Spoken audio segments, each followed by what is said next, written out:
Hey everyone, we're Chris and Sandy with the Chris Benton Show, where we get up close and personal, some amazing guests throughout the entertainment industry. And today, like I say on every episode, we got a great one for you. Who do we have? We're thrilled to have the one and only Doak Turner, a true champion for songwriters, an industry connector, and the author of A Crazy Journey, a fascinating dive into his wild adventures and unforgettable experiences in the music world. Welcome to the show. Welcome. Thank you, Chris and Sandy. What's happening good in your all's world? And you've been gone for a while. It's about time you get back here. Yep, I've missed doing on the hiatus a little while, though. and not just that big change, Chris Benton Show, and we've even got little graphics behind us and a nice little logo and all that. So we've had a lot that we've tried to do to rebrand this show. Yes. Well, let's rebrand it. And I'm honored to be the first person that you rebrand it with. Yes. Yep. First guest with the rebranding. We're definitely excited about that. Yes, we definitely are. So tell us a bit about your book, A Crazy Journey. What inspired the book? It only took me about 40 plus years to write it. Oh, wow. Here's the book, A Crazy Journey, and Finding My True Identity. Yes. What that is about is when I was, way back in 1982, just to give you a little brief, I grew up in St. Albans, West Virginia, and I didn't know what I wanted to do out of school, things like that. And my stepfather gave me some great advice, Jerry. It's like the summer after I graduated, to make the short story long here, but help you understand. He said, "Dope, you don't have to have it figured out, and this will come into play here, I promise." He said, "What you got to do," because I didn't know what I wanted to do. But he said, "You got to try this, go here, go there, go there. When you get here, what you learn here and here is going to help you in life. Just get out and try something, and you'll learn." And that's my story. Fast forward 5 years to like 1982. That February of '82. A friend came to our house selling Amway. And I've done that. Selling my mom Amway products. He's a good friend. I said, "Hey, how do you do that? I want to do that." So I started going. I signed up, went to Amway meetings. And the greatest thing out of the Amway meetings were they turned me on to positive books. Oh, yes, right. Zig Ziglar, Think and Grow Rich, Magic of Thinking Big. How to Win Friends, Influence Others, Influence People. All of these great thoughts started going into my head. Yeah. Especially, and you got to start with the dream. You got to have a goal and work backwards. Well, I didn't have a goal. I tried architecture with my stepdad. That wasn't it. Worked for manufacturer's rep, building materials again. Learn how to read plans, sell what's on those plans at another job, and one day in South Charleston, West Virginia, I'm driving along listening to the radio because I always listen to radio. And I'm turning, remember the radio dial, sometimes you could turn. I was like V100. I flipped over. I was going to 105, the rock station. Right in the middle, somehow, I hear a Donna Summer song. Donna Summer changed my life. Oh, wow. I heard that song, Finger on the Trigger. I was dancing along. Singing along. I know I sound just like her when I'm by myself in the car. And at the end of that song, we're a new radio station, Super 102, and we're looking for salespeople. Give us a call. I wrote that number down. I was on the way to Jerry's office, my stepdad, and they were listening to the AM station. It was called Al Ham's Music of Your Life, the 40s and 50s. He said, "There's a radio station looking for salespeople." Like, okay, God. I get the message here, God. I've been praying. So I dialed that number, set up an appointment the next day, go for the interview with the sales manager. At the end, again, I'd been listening to these books and tapes of Tom Hopkins and Zig and everybody. So I looked at him and said, "So, do I start next Monday or Tuesday?" And he had a laugh. He said, "I like you." He said, "You need to meet with the general manager, and he's out today. He'll be in the morning." So I said, "Is that tomorrow morning or afternoon to meet with him?" And I ended up getting the job. It changed my life. One of the First accounts I asked for said, I want to work the civic centers in Charleston and Huntington, West Virginia. I want to call them. I want to learn how to work with these promoters. Yeah. I went to hundreds of concerts over the years. I remember seeing those cool people walking backstage. Who were they? Oh, yeah. That's going to be me someday. I don't know. So from there, as our station grew, I would call promoters for concerts.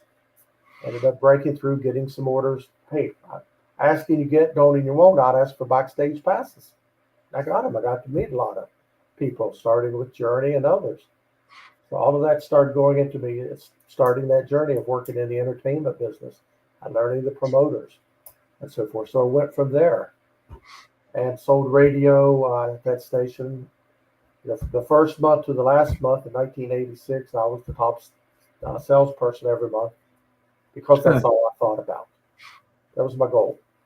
And so I did that part. Again, so what started happening inside of me, my identity was, okay, I sell radio. I get to hang out with cool people. I get to go in a really great thing. Do a lot of things. Inside my identity is my job became my identity to myself. Fast forward 1987, I moved to Charlotte with the company. I told my boss if we ever buy a station in Charlotte, North Carolina, I would love to go. Because I fell in love with Charlotte from West Virginia going to Myrtle Beach. That was halfway. That's how I started to get to know a couple people. And so ended up moving to Charlotte in 87. And then in 88, our station went from a light rock station to what we call a chart in the top 40 urban songs. The early hip hop, remember 88, 89. Polo, MC Hammer, all of these cool people, NWA. So they became my clients. And I was hanging out with them and had some great times. Again, my identity. Going back to Charleston, one great thing I got to do is I started calling on the, I don't know if anyone ever followed wrestling in the 80s. The Ric Flair, Dusty Rhodes, Nikita Koloff, these people. I got to know the promoter really well because I'd pick him up when he came to Charleston, West Virginia, when they'd fly in on Friday afternoon. Second time, I picked him up. We'd go to dinner and go to the matches and, build that trust, build that relationship with him. He said, Doak, next time I'm in town, I need a ring announcer. I said, I got that covered. Sandy. Oh, wow. Yeah. What did I just say? What did I just say? Well, going back, when I was in my teens, where we lived, sort of behind our house a little way, was a city park and a baseball stadium. I was an announcer there. Hey, if I could announce now batting the third baseman, I could announce and be in the middle of a ring with a bunch of wrestlers. Yeah. So that became, an identity to me. I'm the ring announcer for wrestling. And so forth. I know the stories along the years. And I worked in radio until 91. That industry changed tremendously. A bunch of us got fired that day when one station took over another station that was ours. I was the first station that was taken over by another radio station, another radio. A bunch of us got fired. So I got into sports marketing with an arena football.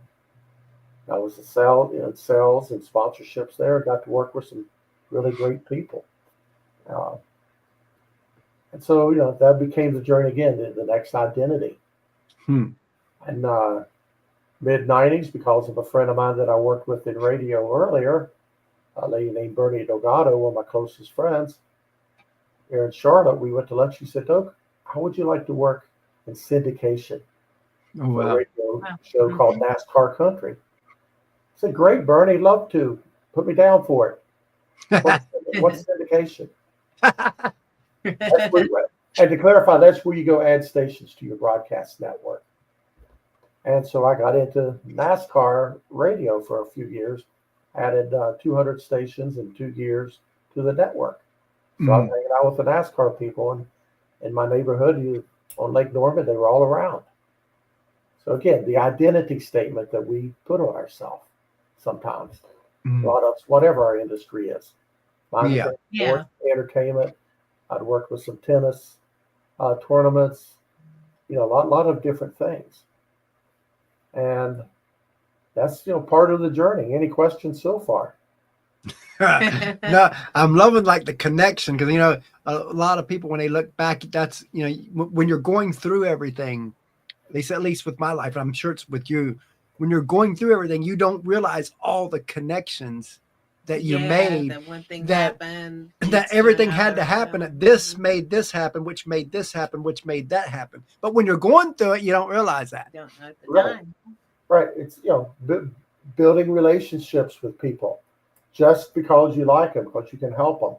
One of the best wisdoms I got from those books, and there was, I could write another book on the wisdom from those other books, but Zig Ziglar, in order to get what you want out of life, help others get what they want. Yep. That's what I've always tried to do.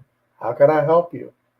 And building relationships, like for instance with the civic centers in West Virginia and Charlotte and wherever. As a ring announcer, I was backstage a lot, and again with the entertainers. So everyone is just as important as the others to me.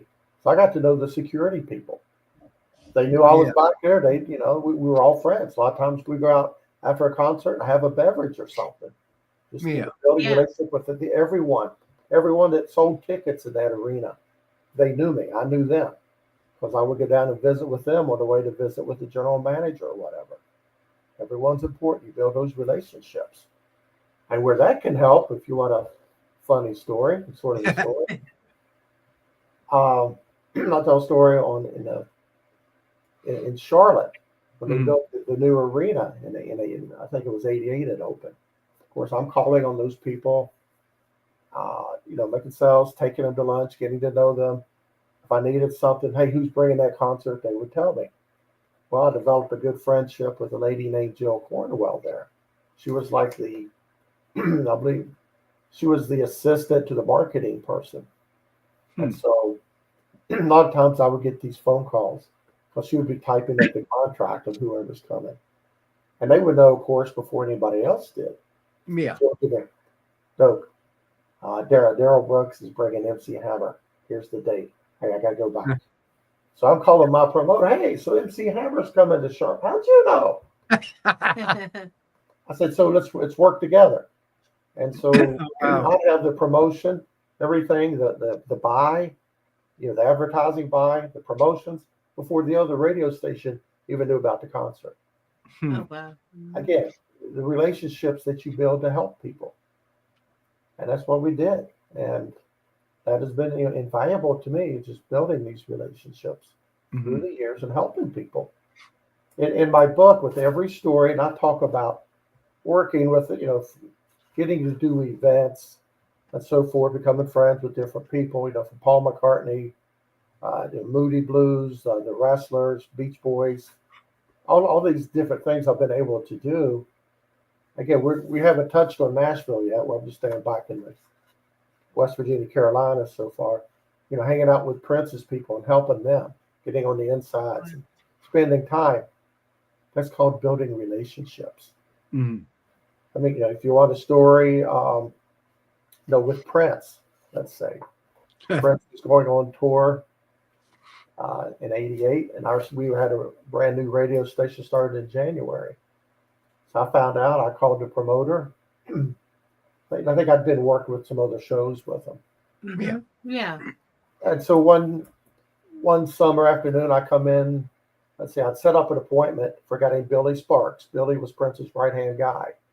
In the movie Purple Rain, Billy's that was like ran the club and had the white sunglasses. That told Prince that line, "It ain't nothing but a business kid," which is why he is. And he treated it that way. So I set up a meeting for Monday morning with Billy. He's going to be in town. So I walk in my the radio station Friday afternoon. And somebody said, "Doak, Billy Sparks is." Maybe I got paged. Billy Sparks is here. I was like, okay. And I had never seen the movie, so when I met him, I didn't know he was in the movie. So everybody said, "Sparks, Sparks." No. Billy, how you doing, man? Come on back, let's talk. So he and another guy doing. So we're in the conference room, just chatting, getting to know each other, because we have a meeting on Monday officially. Mhm. And when we talked to the promoter in Auburn Hills, Michigan, got in Quentin Perry was the promoter.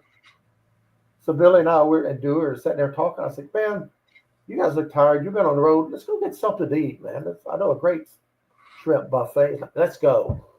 Yeah. Food, you know. So we had a great dinner, getting to know each other, telling stories, learning about them. And so Billy says, hey, Doak, said tomorrow night on Saturday, but can you take us out to some of the clubs? Because again, in radio, I knew the club owners and everything. Yeah. He said because a lot of times on tour after the show, we like to go to a club. You know, I'm here to check them out. This was like probably June, and the concert was in August. And you know, they're doing the groundwork. They're listening to the radio stations in town, seeing what's going on. We're the hottest station. Huh. So I said, sure, Billy. I said, but before, I said, you need to come over and have dinner with me tomorrow evening. You need some home cooking. Yeah. Yeah. So again, food, you know, that's how you get to a man's heart, the food, man. Yeah. And they came over, the friend cooked a nice dinner, and we went out late at night because a lot of clubs, particular clubs, no one goes there before midnight. So we went out checking clubs, you know, from 10 o'clock. I said, Billy, you know, we can do this room. We can do this. I can set you up here. What do you want to do? So we visited several clubs.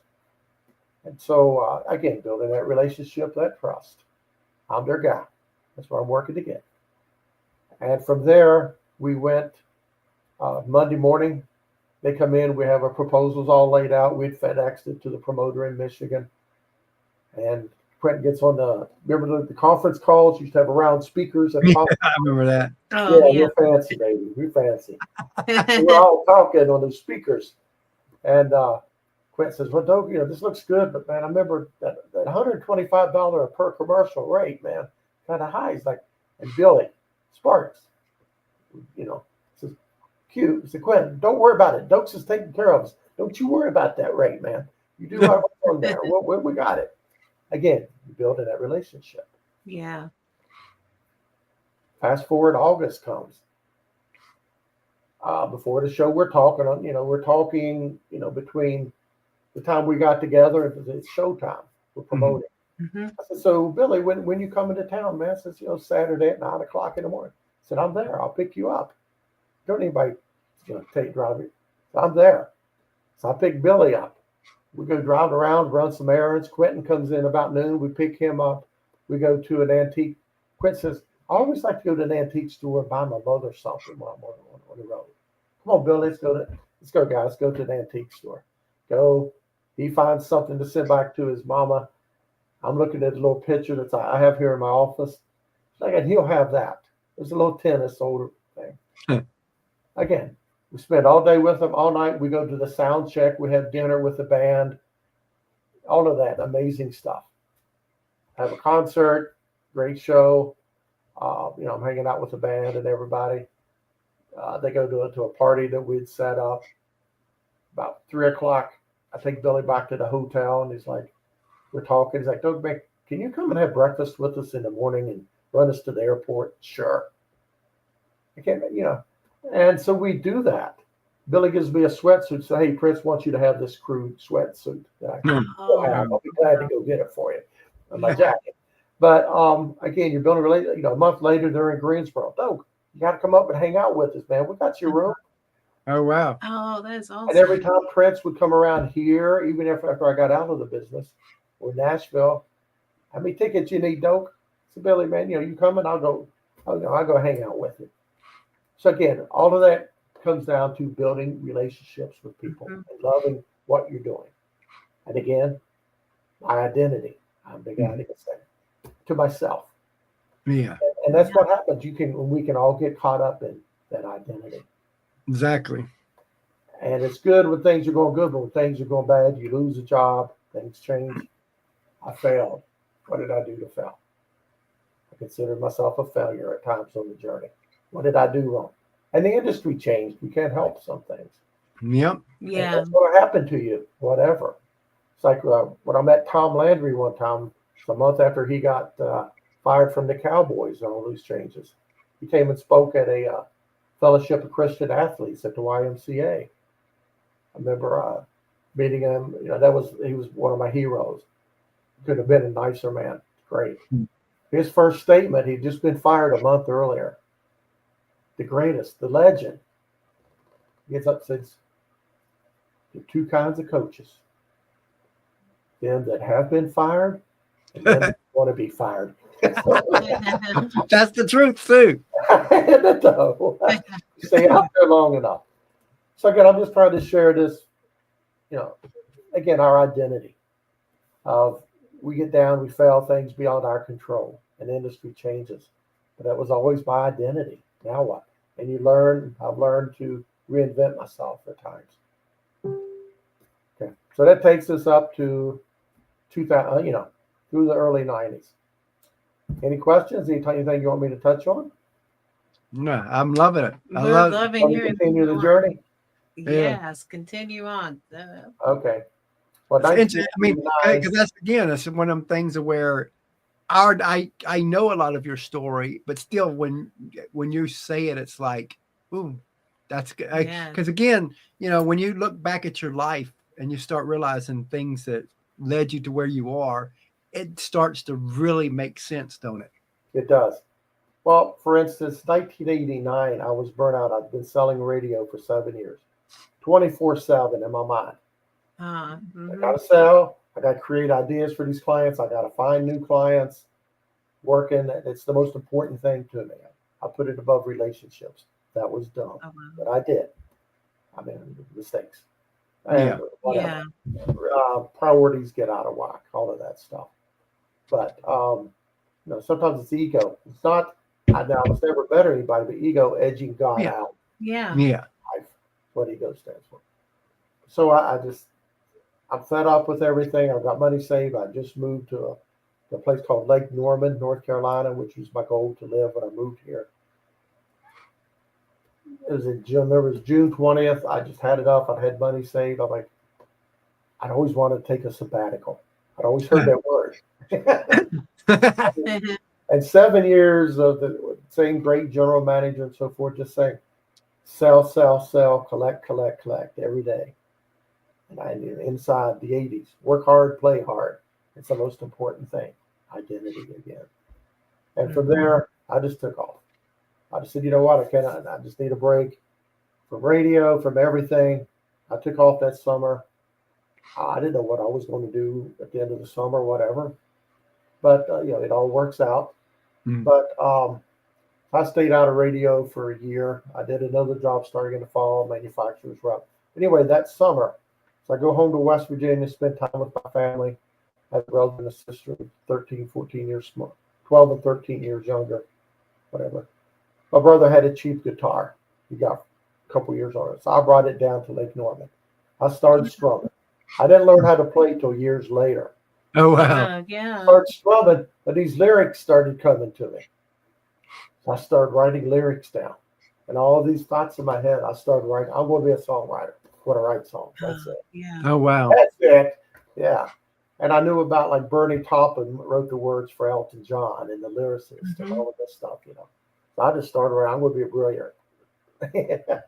So I just started writing lyrics. I didn't know the business or anything. But again, that was a pivotal moment in my life. Yep. Just start writing that first song, first brilliant song, first result. And so I started writing and stayed on that. And down the road, one of my promoter friends in California sent me a book about the music business. And I developed relationships with these people. They weren't just, you bring a concert, let's work together. I would create ideas and so forth for them. Yeah. Anyway, so he sends me a book a little bit. And so I just kept writing. I didn't know what to do. I just kept writing lyrics. Remember the NASCAR job? The NASCAR radio? Yeah. There was a convention every year in Nashville. It still happens. Called Country Radio Seminar. Yeah. Oh, yes. Which is coming up. That's right. Yes. Which is coming up next month. Yeah.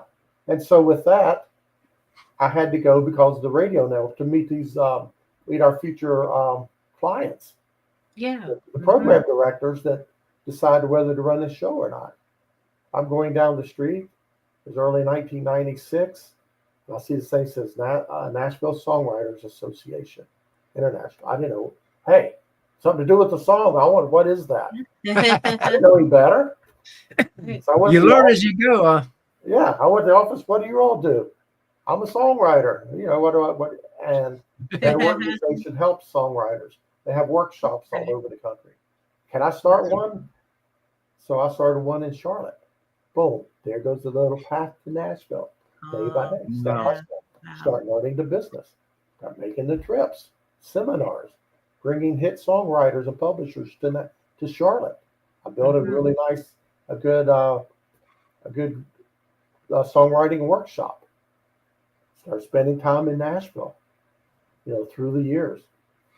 And then October 15th of 2002, I took that journey and moved to Nashville. Wow. Oh, wow. So I've been laying the tracks, meeting people, networking, getting to know people again, building those relationships.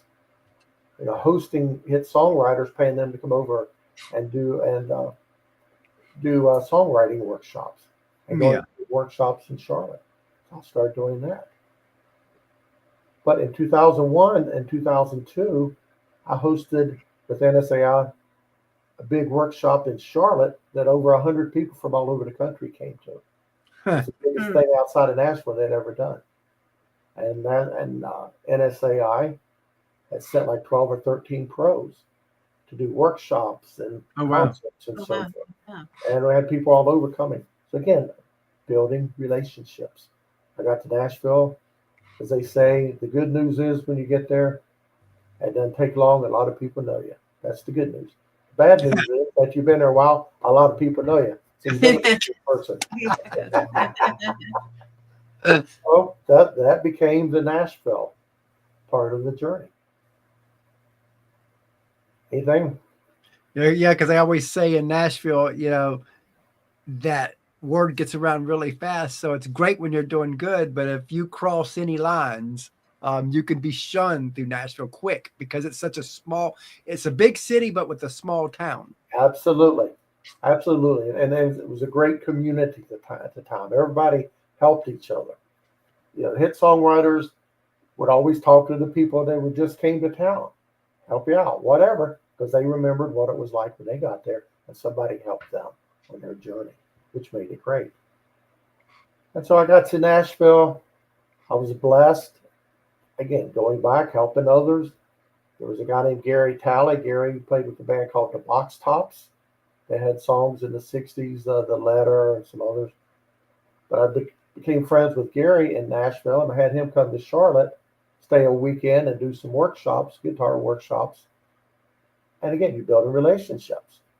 Okay, Right. Doak, you're coming to Nashville. I just moved in this house. I need a roommate. I think we could work out pretty well. Oh, wow. So I get to Nashville, move in this house in Westmead. And I just, you know, it's 701 Brook Hollow Road. I know it.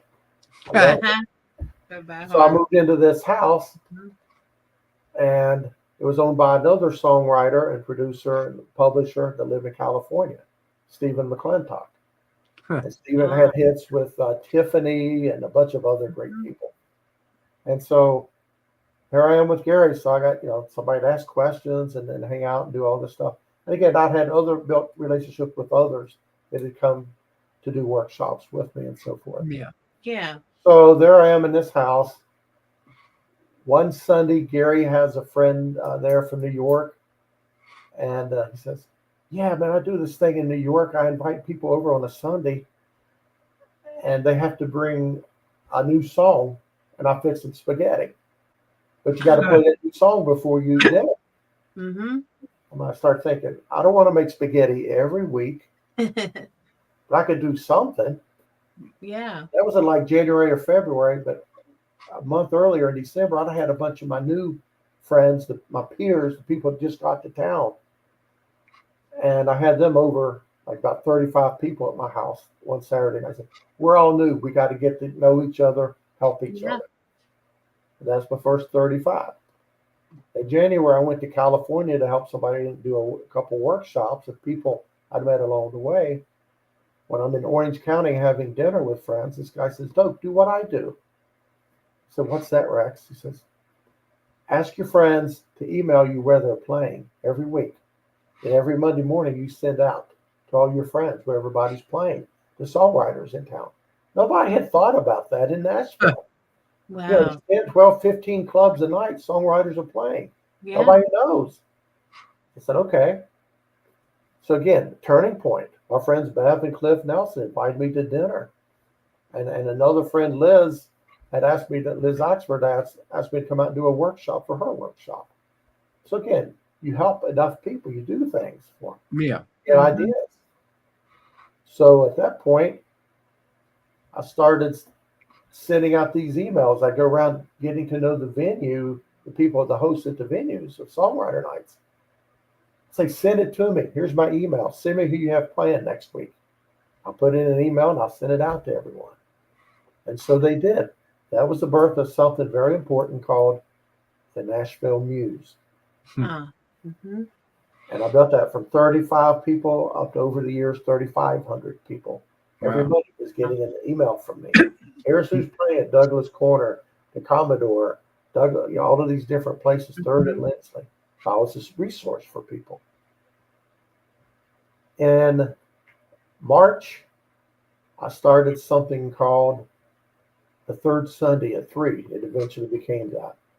Remember those people that came over that Saturday night? Mm-hmm. Yeah. I said, come on over this Sunday at 3 o'clock. It happened to be the third Sunday. Bring some food, bring covered dish, let's play songs for everybody. Yeah. Started like that. The next month, what they call Tin Pan South was in Nashville. Tin Pan South is about an 7-8 night event, like Monday through Saturday, of about 10 venues, and hit songwriters are playing in every venue. Oh, wow. I would host big songwriting seminars that week.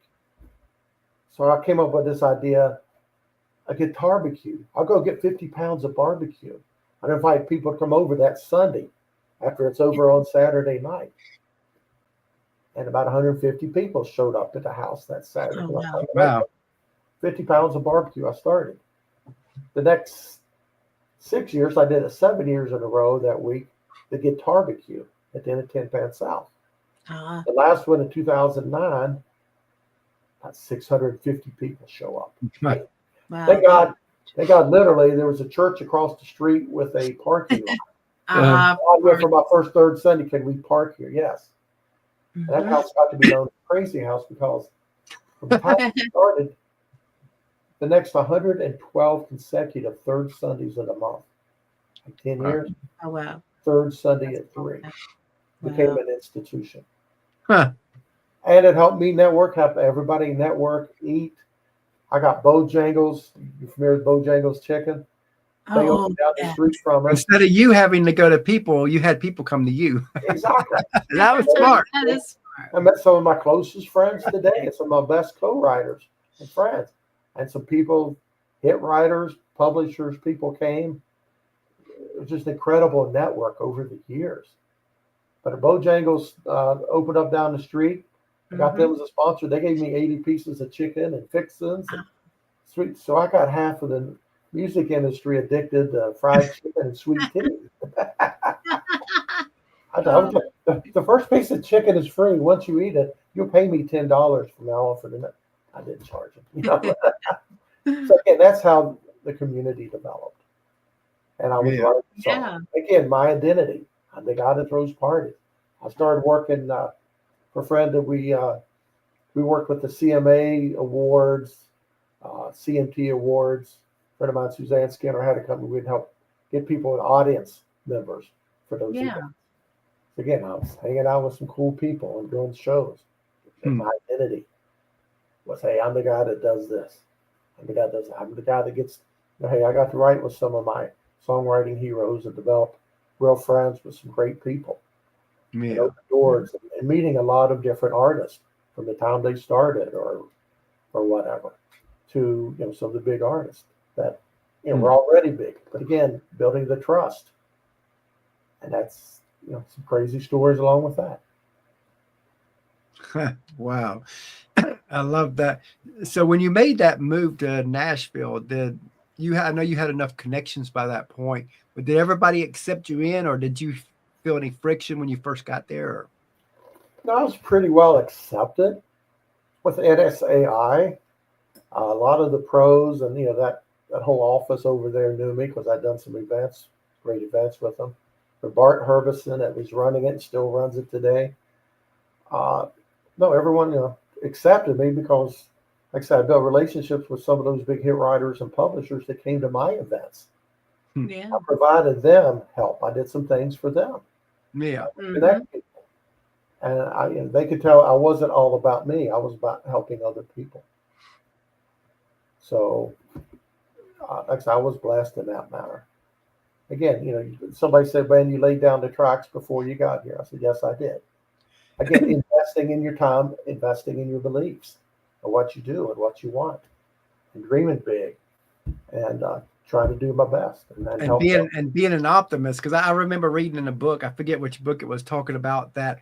The optimist. I think Zig Ziglar even said this, that some people are so optimists that they'll jump off a cliff and build their wings on their way down. And it sounds like that's exactly what you did, because you had no idea what you were doing.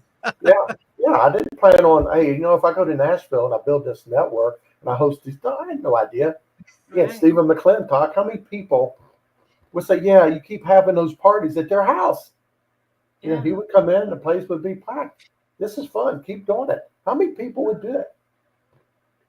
It goes back to one of my sayings that I came up with. And it's in the book a couple of times. God sends people on our journey to keep us on our journey. Remember that. You keep doing good, God brings good people into your life.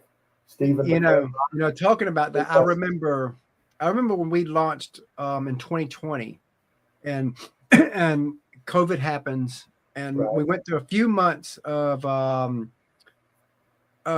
really not trying to break through with the bigger artists, and it just was not happening. Right. And I'll never forget, I was frustrated, and I was asking God, is this really what I'm supposed to do? Because I didn't know at this point. It was beginning of our show, and I want to break through and all that, but I don't know what's going on. And I'll never forget, I get an email from from a PR company who found out about us and said, I'd like to get 6 of our artists on the show. And I was like, so I'm scrolling through to see who the artists were, and I seen one of them said Anna Christina Cash. And at that point, I didn't know who she was. I was like, I wonder if it's any relation to Johnny Cash. So I looked her up, come to find out she's married to John Carter Cash. Ooh.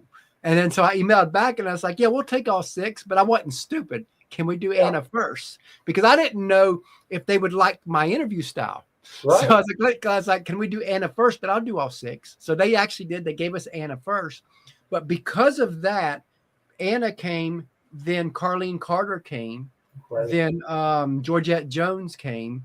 Mm-hmm. Then Jenny Gill came. So all of a sudden, this kind of solidified the show. But it was like you were saying, that God brings people into your life to keep you on that path. And that's kind of what that did, because that solidified me. Okay, we can now push further. Right. That's the way it happens. You got to keep going. One person. You don't know you don't know who's watching you any day. What you do, good and bad. So yeah, that's the way it happened. I mean, as I was building all of this, I met a guy that moved to town, and he came to my events. We got to know him. He says, I'm a member of the Chamber of Commerce. And I was in a meeting, and they said, we need to do something in this community to help people when they come to Nashville, to know what to do to help navigate the music industry. I said, okay. So I had a little meeting with about 6 of my peer group, closest friends. Said, what is the music industry? What can we do here? We started coming up with ideas. Well, that led to building a site called Music Starts Here. Huh. If you look on YouTube, we have over 400, 500 interview segments of pros giving advice in the music industry. So again, what happened? Did I expect that? No. Now all of a sudden, we start building, and we launched it March 2nd, 2010, 3210.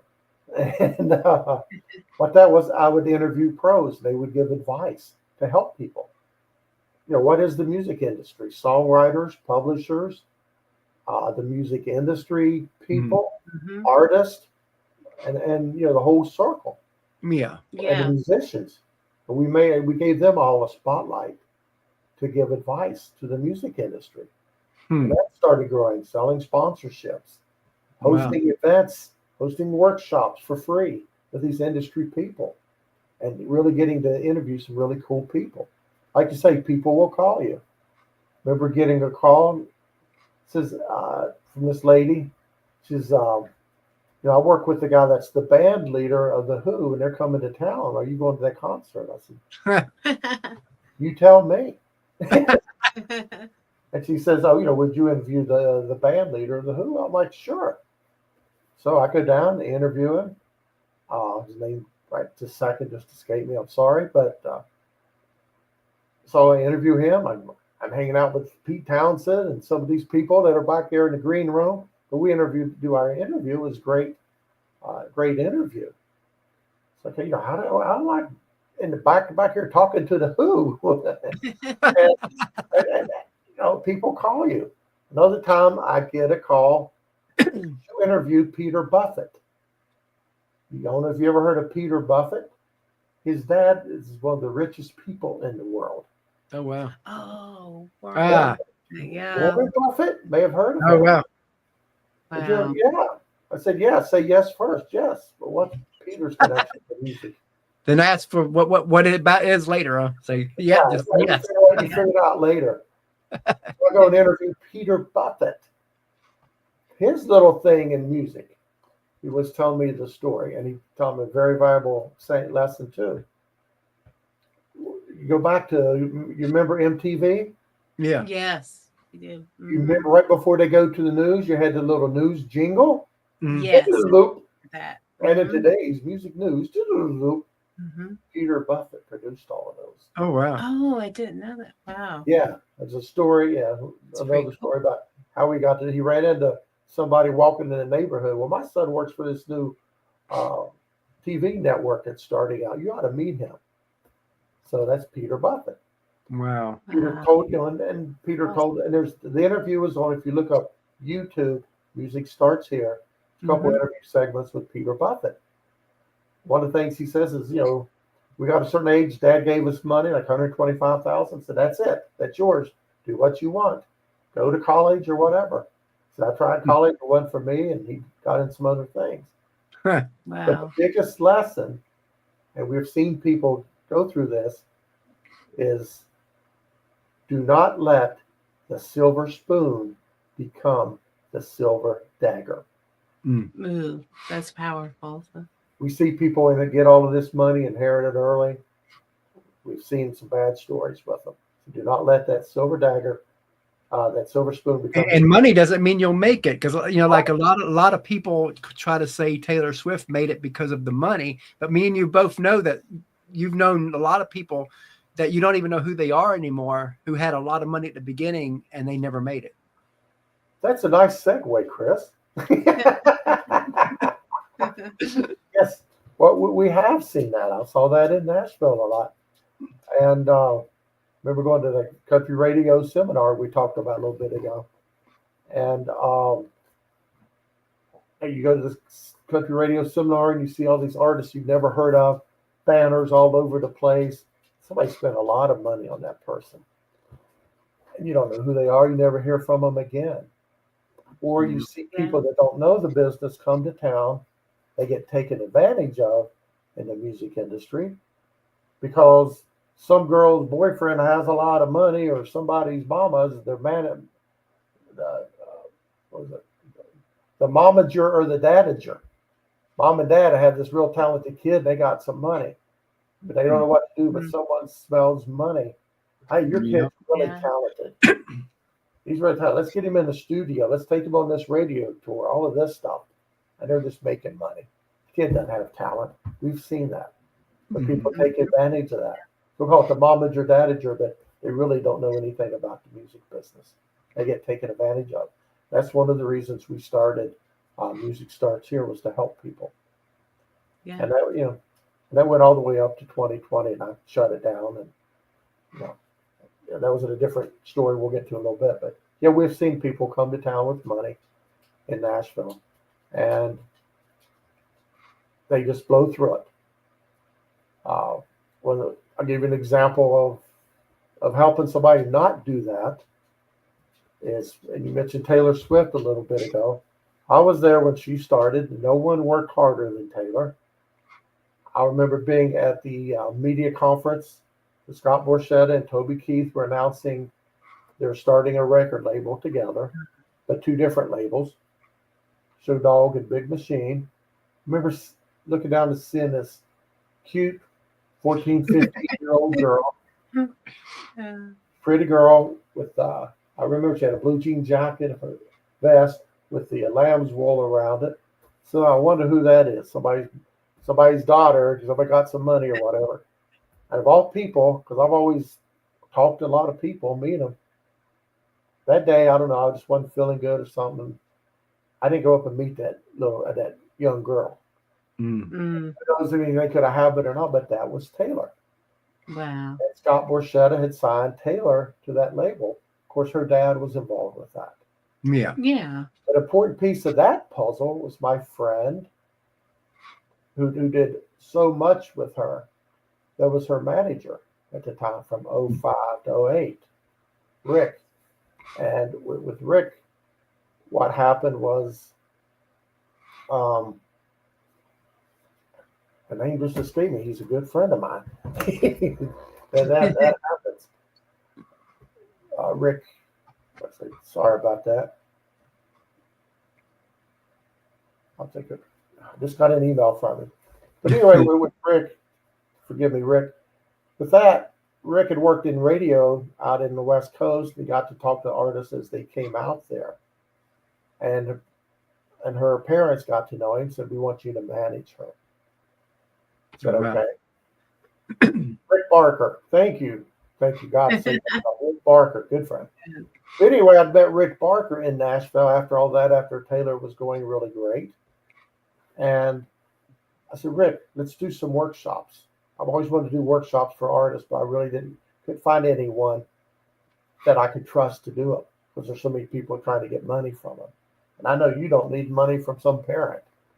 You're working with the best, and Scott Borchetta and everything. So we did workshops to help artists. In about 2014, we did like 19 months in a row at a client's place called Two Old Hippies. And with that, one of the first ones, I get a phone call from a friend in West Virginia. I got this friend just moved to town. He's an artist and working on all these deals. Would you meet with him? Like, yeah, invite him down to our event, the artist workshop. He shows up. We start talking. Yeah, well, I got an investor back in West Virginia. He's got $80,000. We're going in the studio.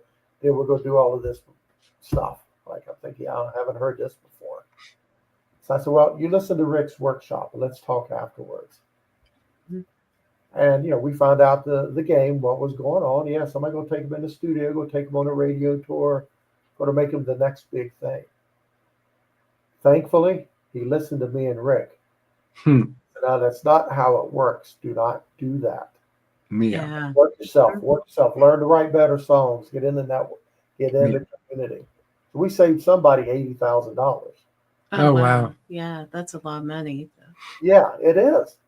But again, that's what they were prepared to spend by someone in Nashville that was taking advantage of them. Mm-hmm. So we built Music Starts Here, which is why we started those workshops with Rick. But getting back to that with Taylor, the thing that I saw with her, because I went to remember going to a radio taping at Ocean Way Studio one afternoon. Mm-hmm. I was working in the industry, got invited. And I remember she was recording a radio special for Sirius XM that afternoon. And about a dozen of us were there. And around the corner, here comes Taylor meeting everyone. I just remember Taylor Swift looking at, "Hi, I'm Taylor Swift." "Well, I'm Doak Turner. Tell me about you." Oh, wow. Oh, wow. right here, firm handshake. So we go through that. She performs about 6 or 8 songs. I have the set list out of my museum garage. She performs that, tells everyone thank you, and goes from there. But again, she's got the Garth effect. They have taught this 15, 16-year-old girl, firm handshake look. I was the only person in the room to her. I've seen her work other events. When she talks to someone, she doesn't care who's out here. I don't care who that is. You're my focus. Wow. And doing these workshops, Rick Barker would tell us stories about how hard she worked. Can you imagine going out opening up for Brad Paisley? And Rick, I said it's Madison Square Garden or somewhere, and she's singing, open up for Brad, and 17,000 people in that sold out arena. Brad looks at Rick and says, I've never seen an opening act have 17,000 people sing back to her. Wow. Oh, that's amazing. She worked hard. MySpace, she was a champ at MySpace. She was always on it with people. Oh, really? What are you doing? What's your, what'd you do at school today? She was still in high school doing this. Wow. Really? Oh, you broke up? Oh, you got a picture to burn? So, but again, so the next tour, so again, all those fans knew she wasn't that great of a singer. We knew that at the time. She didn't have to. Everybody's singing those songs back to her. So here's her next tour, opening for No Pressure, George Strait. Wow. No Pressure, he's in the round. You think that's easy? You have to perform 360 degrees, not just looking straight out, but you got to learn. Wow. She had to learn that mic that goes on the side of your face. How do you do that? I had to work that crowd 360 degrees. She worked with some great instructors to help her do that. So again, that's work. Yeah. And Rick said it got to be where she would go out there. Of course, she loved to meet people. Hey, after her last song, I'm gonna be up here in the concourse. I'd love to meet some of you, sign autographs, whatever. Love to thank you for coming. Wow. So what happens? She goes down, goes out. She's in the concourse, right? Intermission. George Strait comes out for his show. Half the audience is in the concourse to meet that girl. After a couple of times of that, George had to tell her, Taylor, that's great you do that, but you do that after my show. Oh, wow. The show, you go ahead. Because his audience was out there. Again, Wow. Nobody outworked that girl. Wow. Her. She's so misunderstood by a lot of people. Yeah, at her first CMT Awards, I think it was at Belmont College. I was working that show with the crowd, the audience company. And that's where, at the end of her performance, a bunch of rain came down on the stage. And I saw Scott Borchetta, ran her label and promoted her. I said, Scott, that was amazing. I said, yeah, she thought of that, Doak. Wow. Oh, it's hard. Wow. So, whatever you think of her today, you got to give her credit. Nobody outworked her. And nobody was nice. Rick said after shows, sometimes people, the meet and greets, people would give Rick their business card or whatever for some reason. Rick said, we'd be on the bus and I'd have my phone and put it on the phone where you can't, it's just that somebody's calling, they can't see the number. Think, hey, this is Taylor, Chris and Sandy. Thank you so much. It was really nice meeting you backstage. Wow. Or she would play songs backstage. Hey, can I play some more songs tonight? Acoustic. Nobody works hard. Nobody worked harder to build her reputation. Again, the politics and all that, that's not what this is about. This is about somebody that worked their butt off and gave. Even her employees. I remember one Christmas, I had friends that worked at the label. Oh, yeah, I got to get home. It's around Christmas season. I got home. Taylor sent us all 50-inch big screens for a Christmas present. Wow. I got to get home. It's on my porch. Wow. You tell me. And she just gave her truck driver an incredible bonus for the tours. All of them. So say what you want, but I just know she worked hard for it. And it's one of them things too, when you think about it, if like you say, she was the hardest working person, now she's the biggest person in the world right now. Yeah. So the two Yeah. correlation. And I think Global that's where superstar. I think people think if you got social media, you don't have to work as hard. But I think because of social media, you have to work harder because now everybody has that same access. Right.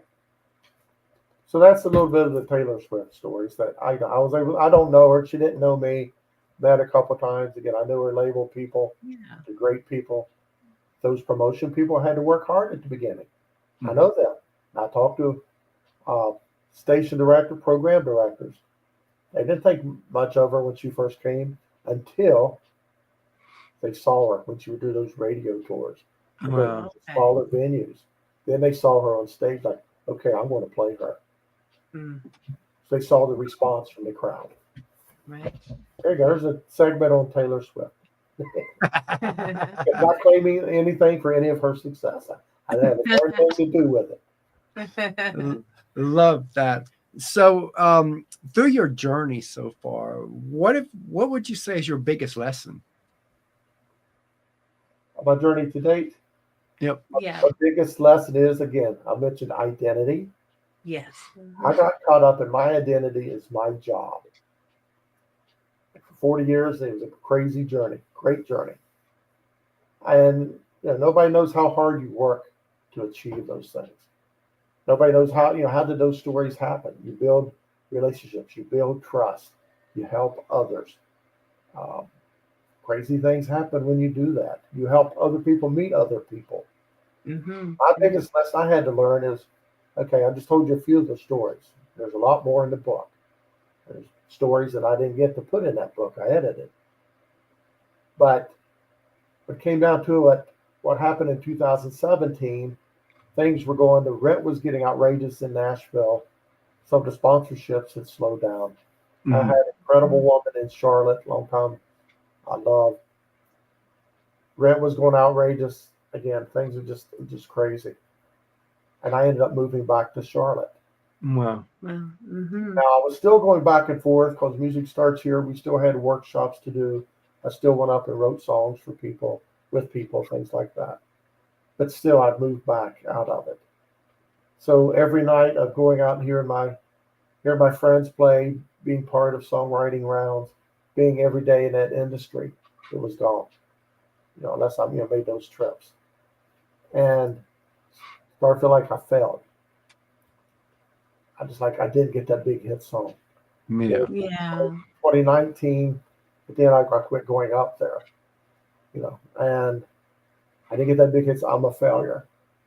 I failed all of this time, all of this money, all these things through the years. I didn't get that big hit song, those big hit songs. I had best friends that got it, best friends that are in the Songwriters Hall of Fame.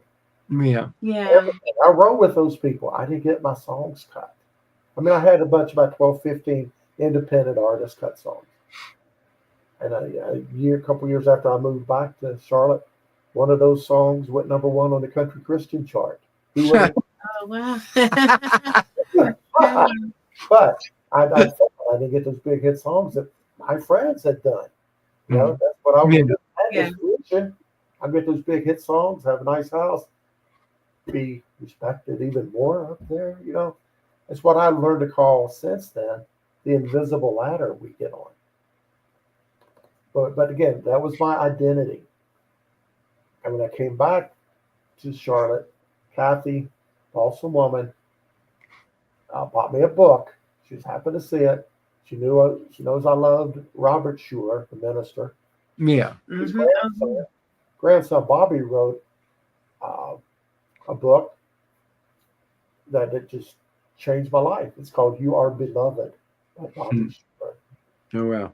Yeah. When I started reading that, again, I felt like a failure. I didn't know what I was going to do next.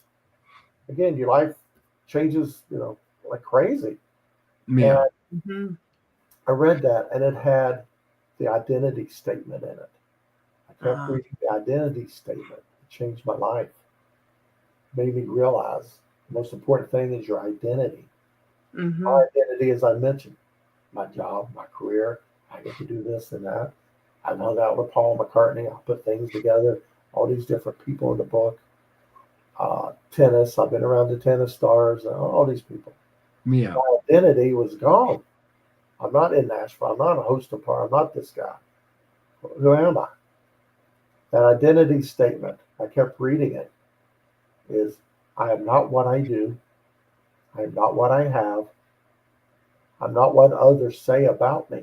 Mm-hmm. I am a beloved child of God. Oh, I will not hurry. I will not worry. And reading that over and over, it made me realize that is just stuff that we do. Our job, our career. It's not who you are. Not who you are. But I had to learn that. That's the best thing I learned, Chris and Sandy. Thankfully, I was able to get back up with myself. I'm not a failure. An incredible journey. But still, you could go through anybody.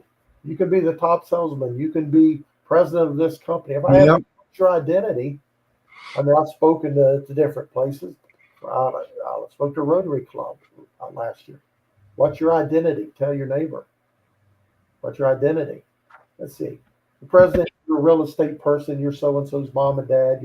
Yeah, that's who I am. And I talked to him a little bit about this journey. I've done all of this, and I still felt like a failure. At different times of the life, I failed when the radio industry changed. I failed when this. No, we didn't. We just got to keep going. Yeah. Love that. I'm just a beloved child of God. That's what I do. It's not who I am. And that's the biggest lesson I've had. And so in 2020, and I've always had all these stories in my head. And I've told people through the years. But I said, you know what? I got to get them out. And the best therapy I've ever done is 2020. Remember that year? Yep. We definitely remember that year. Yeah. Okay, I sit down every day on that Word document. I type stories. I still have all of my 99% of my tickets all the way back to 1974, $5.50 for Chicago. Years later, got to meet. And all of those tickets have a story. Everything was so important. I have a story for every one of those tickets. Wow. Typing. And people I've met, and autographs, and posters, and all of this. I've kept everything through the years, just about. Hard to believe with all the moves. It's always been important to me. I put them together, collages and so forth. Now I've got 2 huge scrapbooks, just autographs and pictures that are not out in my museum/garage. And so writing all of those stories, and then I'd say, okay, I'm about through. Oh, wait a minute, there's that song. I got a funny story with that artist. Or watch wrestling video. I was hanging out with those guys, and there's a lot of stories that I think that's how we are. We'll get to talking with each other, and then we'll remember a story, and we have to. Yes. Yeah. And so I just typed. I got it all out finally. But through that, again, let's go back. People on your journey. One of my best clients for 15 years was Tony Van Veen. Tony owned disc makers. Anybody heard of disc makers? No. You know, when you record songs, you want them on compact disc, you send them up there, they produce them, send them to you. Tony was about a 15-year client of mine. I spent a day with him in Nashville years earlier. The story's in the book. And I helped him in Nashville. Introduced him to some people. They had hosted an event in Nashville. So, we stayed in touch every year. It wasn't just, hey, it's time to renew, but I would call him through the years. I got involved with his people. Yeah. Wrote articles on their website, disc makers. But Tony also had bought a company called CD Baby back in the 90s. Oh, okay. Yeah. He bought that for $21 million. 2017. Wow. $200 million. Oh. People that took it over became clients of mine with Music Starts Here. Because of the connection. Clients meaning sponsorships, paying to host events for them and things like that, work with them. So anyway, Tony took that knowledge and set up bookbaby.com. Help authors write and print books. Yeah. And so I called Tony because, again, I knew I could trust him to the nth degree. I don't know anything about publishing or printing or anything. But again, he's one of those people God sent on my journey to keep me on my journey. And I talked with him. He said, I'm going to hook you up with my best person. So he connected me with his best person to work step by step to have this book. December 2023, after writing, after editing. No, I wrote the book in 2020. I needed to get away from it for about a year or two. Yeah. I got it all. I don't know what to do with it yet. I just got them all out. 2023, I spent the year. I said, okay, I got to dive back into this. Reading the stories, what can I do? Edit. Okay, here's what I can do with it. I want to make it a positive book. I'll just, hey, here's what I did. And with that, the story behind the story, at the end of every story, the takeaway. How did I get to be Yeah. hang out with these people, build a relationship with them? Okay, I did that. And editing, okay, what to leave in, what to leave out. And I said, okay, I'll start every one. I thought I was about finished. I read Bernie Taupin's new book, and he started every chapter with a little phrase. I said, okay, I'll do one of my best quotes, favorite quotes that helped me, that would align with this story. So I did that, did the editing. And then, I called Tony in 2023. That's what it was. And December 2023 shows up. That book shows up. Wow. That's It just so happened my brother was traveling from West Virginia to Florida, and he was there when they came. So he got to share that moment with him. And he bought the first book for a friend of his that wanted it. Wow. So I still have that first $20 over there. So as we close out here, wrap all this up for us. What's that one thing that you want everybody to take away from all this? In the book, I have my identity, and it's that story, or the testimony. My identity has always been my job, and I was wrong about that. I didn't have balance. I have balance. Make your person you love, make the family so important. That job is just what you do. You have your faith. Pray to God. Try to follow what His will, and never give up. But learn your identity. I'm not what I do. I'm not what I have. I'm not what others say about me. I am a beloved child of God. I will not hurry. I will not worry.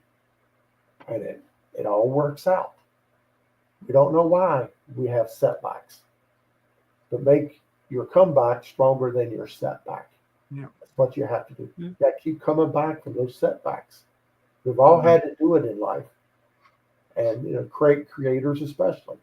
But stay off of that invisible ladder. We try to climb these rungs.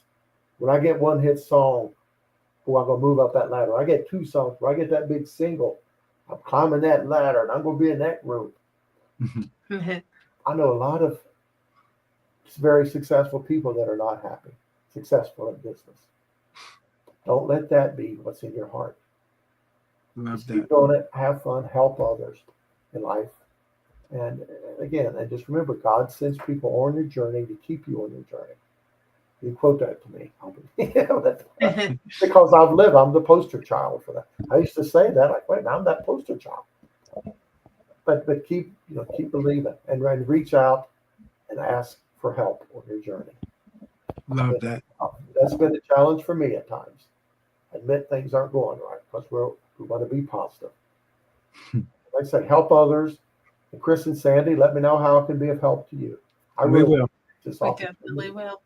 To be part of your great show and your millions of people out there. So thank you. If you want to order the book, our website is acrazyjourneybook.com. Great name. Yes. crazyjourneybook.com. That has where to order the book, some of the some stories throughout my journey, and all the particulars about over 100 pictures. So I could not fit all 100 or however many photos in this book. There's a lot more photos on the site. If you want a signed copy of the book, reach out to me. I'm on Facebook or doak@gmail.com. Send me an email. Hey, I heard you on that great Chris Benton Show with Chris and Sandy. how can I get a signed copy? And I'll do a Yep. personal signed copy to you.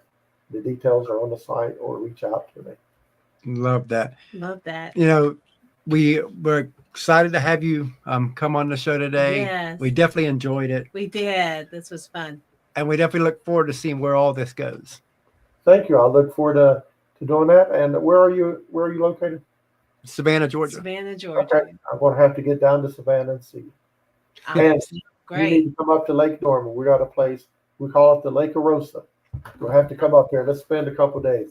Sounds Almost good. done. We'll probably maybe we'll do it this spring. Take you up on that. We'd love to have you. All right. Sounds great. And I'll be in touch to you. Thank you for all the listeners out there. And tell all your friends about the Chris Benton Show. Chris and Sandy are awesome. Thank you. We appreciate it. That. Thank you so much.